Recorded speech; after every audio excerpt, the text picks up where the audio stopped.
Hi, this is Krista at The Secret Yarnery. Today we are checking out, unboxing, and reviewing the new ice yarn, Air Color Cotton. What? Check out those colors. Cannot wait.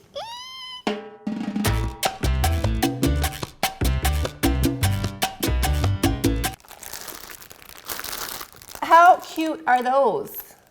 Yes, we're getting them out of the bag right now. Sorry for the crinkling. Ooh. So these are all different colorways.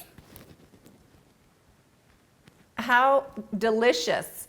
So the fiber content of these ones is 50% cotton, 50% acrylic, 100 grams. Whoop, 100 grams or 3.5 ounces. And 210 meters or 230 yards. So these tags now have yards on them. Can you see that? That is so cool. And they're really pretty, of course. Look at the colors. Okay, let me show you the colors. I don't know how many I can hold up at once. There's 3.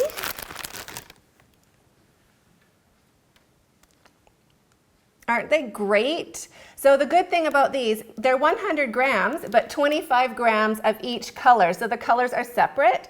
So you can kind of do a bit of like, you can control your colors. It's kind of like a cake, but you decide when you're gonna change colors. So 25 grams of each color. So these are 4 colorways. Love it. Goodbye, bag. And these are the next 4 colorways. How dreamy are those? They're all so great, right? So in a pack, you get 2 of these, so 200 grams or 50 grams of each color per pack. And these are all the colors that they come in now. They even added more since these arrived. Love it. How great are these? So what kind of project would you do with these? Oh my gosh, so many things. I would like to do these kind of like a linked ring mile a minute. I'm all into mile a minute right now. Ding, ding, ding. Linked ring mile a minute. It would also be so great for chevron blankets, right? Because you have all of the colors you'd be using for your chevron, and they'd be the same amount. So you could just literally crochet for your 25 grams or 1 color and then switch and do the next color. So just pick your 4 colors for your chevron. How fun would that be? Totally want to do a chevron baby blanket. Or, I don't know if anyone remembers back in the day, and I don't know what colors I even have here that would be similar, but I'm going to look for them. The Hudson Bay colors, from all you Canadians out there, Hudson Bay Company. They used to have, I think it was yellow, red, and what was the other color they had in there? I'm going to have to check. Okay, I'll put it here because I don't even know. But to make a chevron blanket with those colors, with this yarn, what?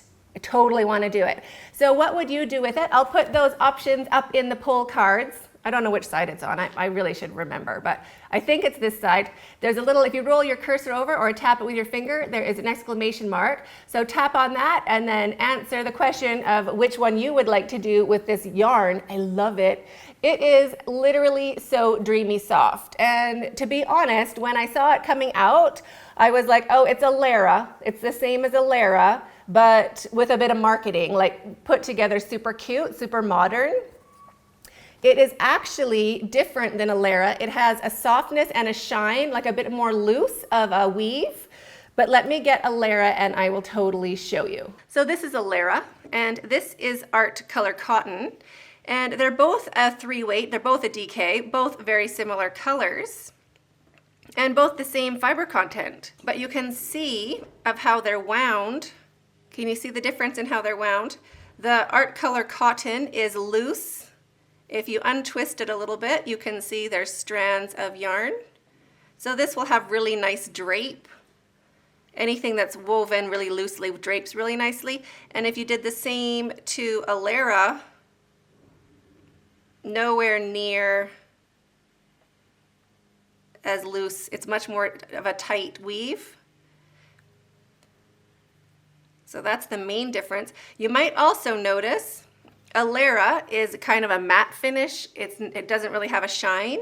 And yes, if you can see a shine on the art color cotton, it does have, I guess, more of a sheen. It doesn't have a shine, it has a sheen. It's really pretty and really soft. If you pinch them both, let's see, pinching.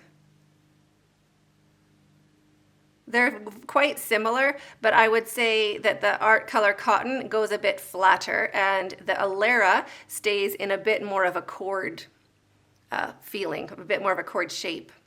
So that's the difference, but you can totally use the art color cotton for the center or the pieces of your blanket and then edge it with Alera. They're both interchangeable and it might also look super great, or you could do the other way around, use art color cotton to border something with Alera. Or just use everything with art color cotton. Isn't it dreamy? I love it. It looks like Goldilocks hair. Where's Holly? Proper pineapple. Oh, look. Isn't that like perfect doll hair? Oh, I love it. So if you have any questions about art color cotton, let me know in the comments below. So this is what art color cotton looks like when you take it out of the package. There's 2 in a package and everything's kind of all looped together, super cute like this. So how to take them apart is if you go up to where the tag is, and you want to be quite careful, or at least mindful. If you pull up your tag, you can see there's a little space right underneath your tag. You just want to cut that one strand, just like that. And then your tag is loose. One of our lovely viewers is attaching these, she keeps these tags and attaches them to the things she sells in her Etsy store. How cute is that? Of course, it's the same yarn, whatever she makes with this art color cotton. She attaches this tag, it has the care instructions and all the information about it, and it looks so cute, right? So professional. So that's just a tip, what you can do with the tag. And then with your little mini hanks, you just pull them apart. Pull it out and pull it out. Each one is tied on 2 sides. So it'll be tied, oops, where is it at? Get it separated. Here we are.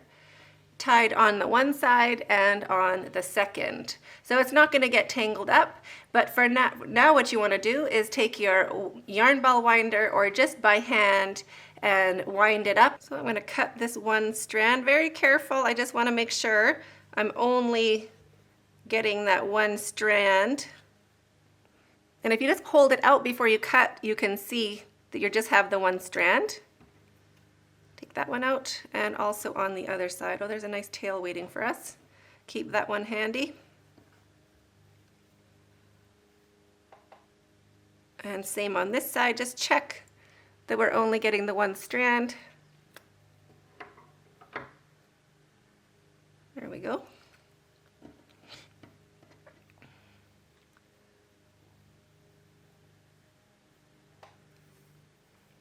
So now you can just wind it all up into a ball. Let's see how this works up.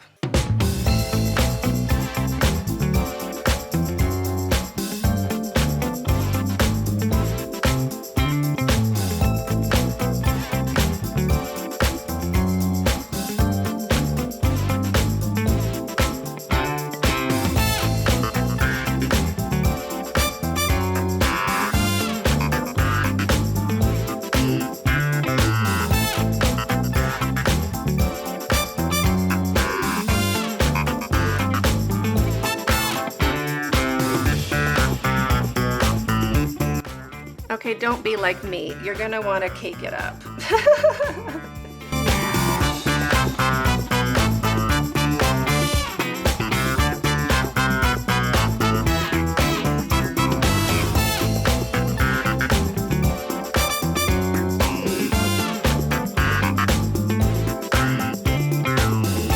Little tip for a straight edge.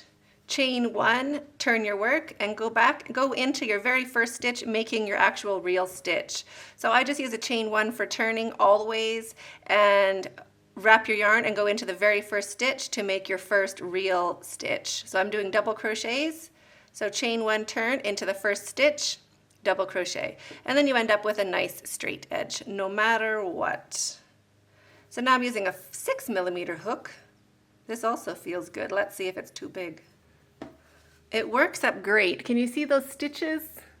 A really nice shine, really nice stitch definition. So this is with a 4mm down at the bottom, and then a 5mm for the second row, and the third row actually. These two are both with 5mm. And the last one is with a 6mm. Really nice. I'd probably go with a 5. 6 might be a little loose, or the holes might be a bit big. Would be very nice for a drapey throw for a sofa or something like that, actually. It'd be really great. But I think 5 would be a great size, just middle of the road. If you wanted to do something thick and dense, 4mm totally works also. And that's how I decide what hook I'm going to use. I just go back and forth and keep changing hooks every row or two and just feel what I like better. There's no real rhyme or reason or rules to what hook you want to use with your yarn. It depends on how you like it after it is stitched up. So I hope you enjoyed this unboxing. I really am excited to use this yarn. Even more excited now that the great colors have come out. So many choices, and I can't wait to get started. So let me know what you want to start with first. Thanks for watching. Don't forget to subscribe to the channel if you haven't already. Just hit the subscribe button down below, and we'll see you in the next video. Stay hooked.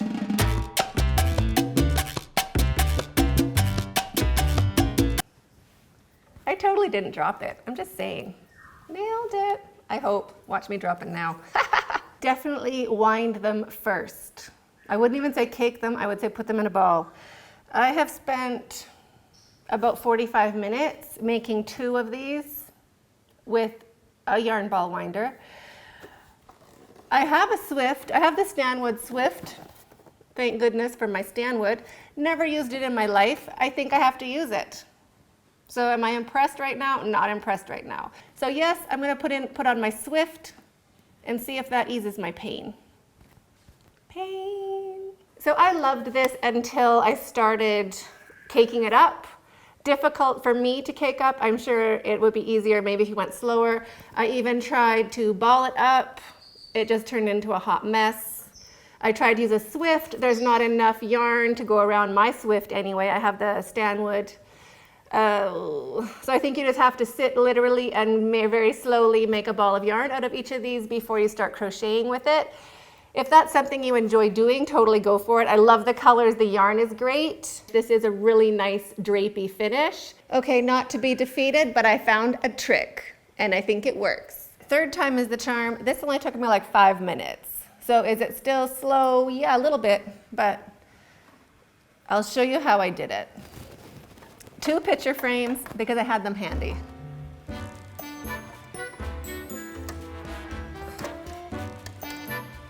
On top of both, so it's like that. Now get them ready. Then get some loose. It's slow, but it doesn't still tangle.